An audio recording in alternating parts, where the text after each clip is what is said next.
بسم اللہ الرحمن الرحیم۔ السلام علیکم۔ حضرت عبد الرحمن بن زید رضی اللہ تعالیٰ عنہ سے روایت ہے کہ حضرت آدم علیہ السلام نے فرمایا کہ قیامت کے دن میں یوں تو تمام انسانوں کا سردار ہوں گا، لیکن میری اولاد میں سے ایک ذات کا سردار نہیں ہوگا، جو نبیوں میں سے ایک نبی ہے اور اس کا نام احمد ہے۔ اسے نبی ہونے کی وجہ سے مجھ پر دو چیزوں کی وجہ سے مجھ پر فضیلت دی گئی ہے۔ ایک یہ کہ اس کی بیوی نے اس کی اعانت کی جبکہ میں اپنی بیوی کا مددگار ہوں۔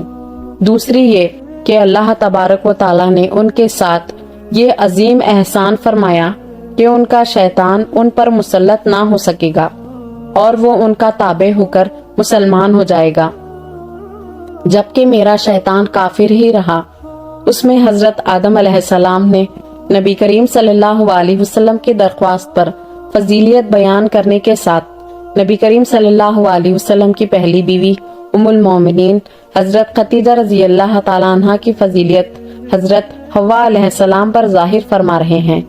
حضرت آدم علیہ السلام نے دین اسلام کی تبلیغ و اشاعت کے لیے حضرت خدیجہ رضی اللہ تعالیٰ عنہ کی مالی قربانیوں کو بیان کیا ہے، اور ساتھ ہی نبی کریم صلی اللہ علیہ وسلم کی دلجوئی اور ہمت بلند کرنے میں حضرت خدیجہ رضی اللہ تعالیٰ عنہ کے بے مثالی کردار کا ذکر کیا ہے۔ حضرت حشام بن عروہ رحمۃ اللہ علیہ نے اپنے والد سے نقل کیا ہے کہ جب کافی مدت تک وحی نازل نہ ہوئی تو مکہ مکرمہ کے کافروں نے طعن و تشنیع کرتے ہوئے کہنا شروع کر دیا کہ محمد مصطفیٰ صلی اللہ علیہ وسلم کو ان کے رب نے مکروہ جان کر چھوڑ دیا ہے۔ کفار کے ان طعنوں پر جب آپ غمگین ہوئے تو حضرت خدیجہ رضی اللہ تعالیٰ عنہ نے آپ کو ڈھارس بندھائی اور تصدیق کی کہ اللہ تعالیٰ آپ کے ساتھ بہتری اور بھلائی کا معاملہ فرمائے گا، اور کہا کہ اے میرے چچا زاد، آپ غمگین نہ ہوں، آپ خوف اور ڈر دور کریں۔ حضرت خدیجہ رضی اللہ تعالیٰ عنہ نے جب یہ تسلی آمیز کلمات کہے تو اسی دوران اللہ تعالیٰ نے مندرجہ ذیل آیت نازل فرمائی، چاشت کی قسم اور رات کی جب پردہ ڈالے کہ تمہارے رب نے نہ چھوڑا اور نہ مکروہ جانا، اور بے شک پچھلی تمہارے لیے پہلی سے بہتر ہے۔ اس واقعے سے اللہ رب العزت جل و شانہ کی مقدس بارگاہ میں ام المومنین حضرت خدیجہ رضی اللہ تعالیٰ عنہ کا نبی کریم صلی اللہ علیہ وسلم کی دلجوئی اور دامسازی کے عمل کی مقبولیت کا اندازہ لگایا جا سکتا ہے۔ غرض یہ کہ حضرت خدیجہ رضی اللہ تعالیٰ عنہ نے نبی پاک صلی اللہ علیہ وسلم کا ہر وقت ساتھ دیا، اس طرح وہ مقبول بارگاہ خداوندی کے مرتبے پر فائز ہو گئیں۔ حضرت امام بخاری و حضرت امام مسلم رحمۃ اللہ علیہ نقل کرتے ہیں کہ حضرت ابو ہریرہ رضی اللہ تعالیٰ عنہ نے فرمایا کہ ایک دن حضرت جبرائیل علیہ السلام نبی کریم صلی اللہ علیہ وسلم کے پاس تشریف لائے اور عرض کیا، یا رسول اللہ، یہ خدیجہ رضی اللہ تعالیٰ عنہ ہیں جو آپ کے پاس ایک برتن لے کر آ رہے ہیں جس میں کھانا ہے۔ جس وقت خدیجہ رضی اللہ تعالیٰ عنہ آپ کے پاس آ جائیں تو ان کو اللہ تعالیٰ کا سلام پہنچا دیجیے اور میری طرف سے سلام کہہ دیجیے۔ ایک دوسری روایت میں ہے کہ نبی کریم صلی اللہ علیہ وسلم نے فرمایا، اے خدیجہ، یہ جبرائیل امین ہیں جو تمہیں سلام کہہ رہے ہیں۔ حضرت خدیجہ رضی اللہ تعالیٰ عنہ نے کہا، اللہ تعالیٰ ہی کی طرف سے سلامتی مل سکتی ہے اور جبرائیل پر سلام ہو۔ روایات کے الفاظ یوں ہیں، وہ اللہ تعالیٰ سلام ہے اور اس کی طرف سے سلامتی مل سکتی ہے اور جبرائیل امین کو بھی سلام ہو۔ حضرت امام بخاری رحمۃ اللہ علیہ نے حضرت ابو ہریرہ رضی اللہ تعالیٰ عنہ سے روایت لکھی ہے کہ وہ فرماتے ہیں کہ حضرت جبرائیل امین علیہ السلام نے نبی کریم صلی اللہ علیہ وسلم سے عرض کیا کہ خدیجہ رضی اللہ تعالیٰ عنہ کو جنت میں ایک ایسے گھر کی خوشخبری اور بشارت دے دی جائے جو سچے موتیوں سے بنا ہوگا اور اس میں ہر طرح کا آرام اور تمام قسم کی آسائشیں موجود ہوں گی۔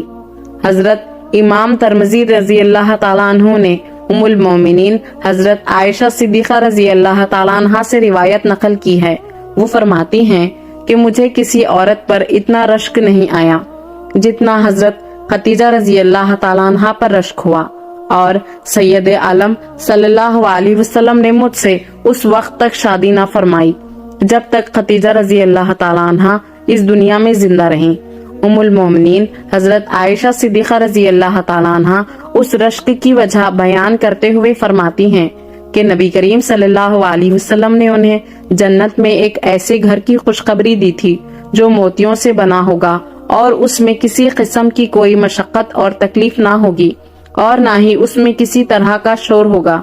हजरत आयशा सिद्दीक़ा रजी अल्लाह ताला अन्हा से मरवी एक दूसरी रिवायत में यूं है, वो फरमाती हैं कि नबी करीम सल्लल्लाहु अलैहि वसल्लम हजरत खतीजा रजी अल्लाह ताला अन्हा का जिक्र इस कसरत के साथ फरमाया करते थे कि मुझे उन पर गैरत आने लगी। नबी करीम सल्लल्लाहु अलैहि वसल्लम ने उनकी वफात के 3 साल बाद मुझसे निकाह किया और अल्लाह तबारक व तआला ने आप सल्लल्लाहु अलैहि वसल्लम को हुक्म दिया था कि हजरत खतीजा रजी अल्लाह ताला अन्हा को जन्नत में ऐसे घर की बशारत दें जिसमें हर तरह का सुकून व इत्मीनान होगा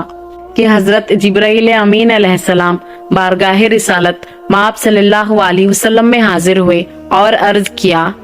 हजरत खतीजा को अल्लाह ताला का और मेरा सलाम कह दीजिए और उनको जन्नत में ऐसे घर की खुशखबरी सुना दीजिए जो मोतियों से बना हुआ है, ना वहाँ कोई तकलीफ होगी ना ही कोई शोर।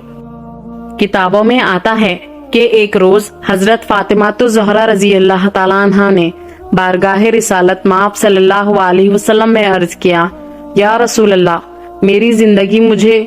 कोई फायदा ना देगी हत्ता कि आप मेरी वालिदा हजरत खतीजा रजी अल्लाह ताला अन्हा के बारे में जिब्राइल अमीन अलैहिस्सलाम से दरियाफ्त फरमाएं कि जन्नत में उनका मकाम कहाँ है। हुजूर नबी करीम सल्लल्लाहु अलैहि वसल्लम ने जिब्राइल अमीन अलैहिस्सलाम से हजरत खतीजा रजी अल्लाह ताला अन्हा से मुतालिक दरियाफ्त की तो उन्होंने बताया कि खतीजा रजी अल्लाह ताला अन्हा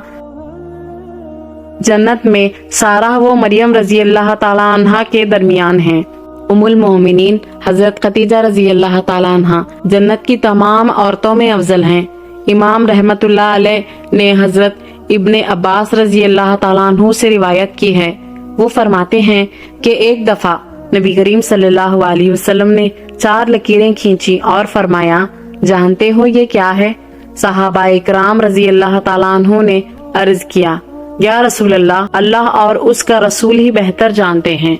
नबी करीम सल्लल्लाहु अलैहि वसल्लम ने फरमाया,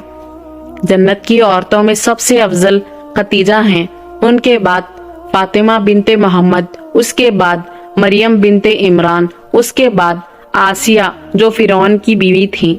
उम्मुल मोमिनीन हजरत सैयदा खतीजतुल कुबरा रजी अल्लाह ताला अन्हा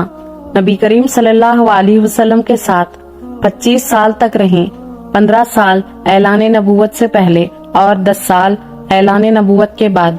आपने मक्का मुकर्रमा में हिजरत के 3 साल पहले 10 रमजानुल मुबारक को वफात पाई। उस वक्त उनकी उम्र शरीफ 65 साल थी जिस वक्त हजरत खतीजा रजी अल्लाह ताला अन्हा की वफात हुई। नमाज जनाजा का हुक्म नाजिल नहीं हुआ था। उनकी कब्र में नबी करीम सल्लल्लाहु अलैहि वसल्लम उतरे थे। उन्हें हुजूम में दफन किया गया जिसे अब जन्नतुल मौला कहा जाता है। उम्मुल मोमिनीन हजरत सैयदा खतीजतुल कुबरा रजी अल्लाह ताला अन्हा की मुक़द्दस जिंदगी से हमें सबक हासिल करना चाहिए कि उन्होंने कैसे मुश्किल सब्र आजमा और कठिन हालात में नबी करीम सल्लल्लाहु अलैहि वसल्लम पर इतना तन मन धन सब कुछ कुर्बान कर दिया और सीना सपर होकर तमाम मुसीबतों और सख्तियों का मुकाबला किया। पहाड़ की तरह अपने ईमान व अमल पर मजबूती के साथ जमी रहीं। मसाइब व आलाम के तूफान में निहायत जानिसारी और खुलूस व मोहब्बत और अकीदत के साथ नबी करीम सल्लल्लाहु अलैहि वसल्लम की दिलजोई और कल्बी सुकून का सामान करती रहें। हजरत खतीजा अहले इस्लाम की वो मुक़द्दस अव्वलीन माँ हैं जिनको उन्हीं बेमिसाल कुर्बानियों का दुनिया ही में ऐसा बदला मिला कि अल्लाह रब्बुल इज्जत जल्लशाना का सलाम उनके लिए लेकर हजरत जिब्राइल अमीन अलैहिस्सलाम नाजिल हुआ करते थे।